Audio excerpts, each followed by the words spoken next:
दोस्तों नमस्कार। बहुत दिनों बाद आपके सामने आ रहा हूँ और एक विषय लेके आया हूँ। अब ये 2024 का जो आप चुनाव देख रहे हैं, ये अपने आप में एक अलग ही चुनाव है। मतलब ऐसा चुनाव शायद पहले कभी नहीं देखा होगा।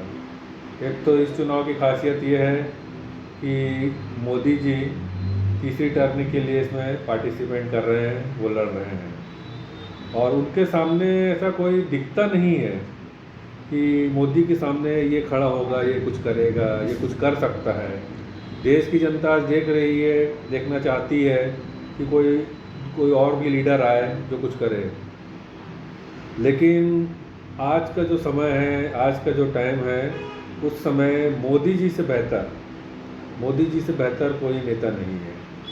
मोदी जी ने भारत को काफ़ी आगे बढ़ाया, विश्व में भारत की प्रसिद्धि फैलाई, भारत की ताकत बढ़ाई और भारत का बहुत नाम हुआ। तो अब ये चुनाव भी अब एक अलग ही तरीके का चुनाव है। इसमें आपको पहले के चुनाव की तरह शोरगुल और बहुत ज़्यादा चुनाव प्रचार नहीं दिखेगा। हालांकि मोदी जी बहुत मेहनत कर रहे हैं, दिन में 2 से 3 सभाएं ले रहे हैं। उनके अपोजिट वाले जो नेता हैं, जैसे राहुल गांधी हो गए, केजरीवाल हो गए और बहुत से नेता हैं, वो भी लगे हुए हैं।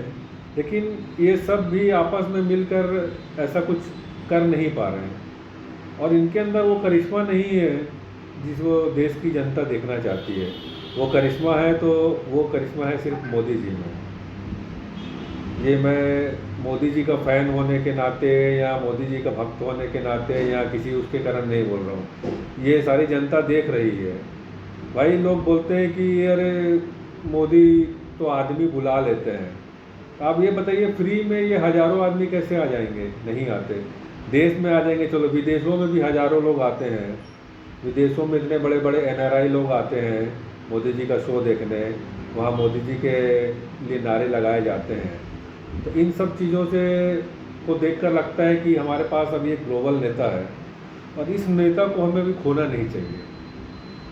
ठीक ऐसे ही जब 2004 का चुनाव हुआ था, जब अटल जी हमारे पीएम थे और उन्होंने नेक्स्ट संसदीय के लिए चुनाव लड़ा और एक बहुत अच्छे नेता थे और उनकी सरकार भी बहुत अच्छी चल रही थी। लेकिन पता नहीं जनता ने क्या सोचा, अटल जी को मैंडेट नहीं दिया और एक खिचड़ी सरकार बनी और उस खिचड़ी सरकार को हमने 10 साल झेला। एक से बढ़कर एक स्कैंडल हुए और देश में जो प्रधानमंत्री था वो रिमोट प्रधानमंत्री कहलाता था। मतलब उसमें कांग्रेस, उसकी ये पोजीशन थी कि उसको रिमोट से चलाया जाता था। कांग्रेस की जो हाई कमान था वो पर उनके इशारे पे चलते थे। उनका लड़का उनके सामने कुछ बात नहीं सुनता था। तो ऐसी बहुत सी चीज़ें हुई।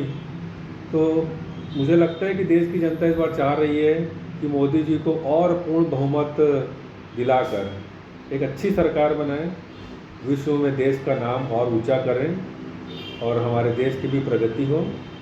अभी 5वीं से 30वीं अर्थव्यवस्था में आ जाएं और हमारे देश में हर लोगों की प्रगति हो, हम यही चाहते हैं। बहुत दिनों बाद ये वीडियो मैं शेयर कर रहा हूँ और अब आशा करता हूँ कि ऐसे मैं वीडियो अलग अलग विषयों पर लेकर मैं आप लोगों के सामने आता रहूँगा।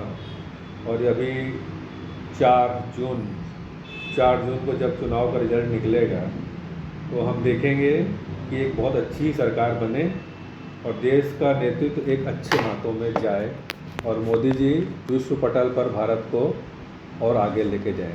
जय हिंद, जय श्री राम।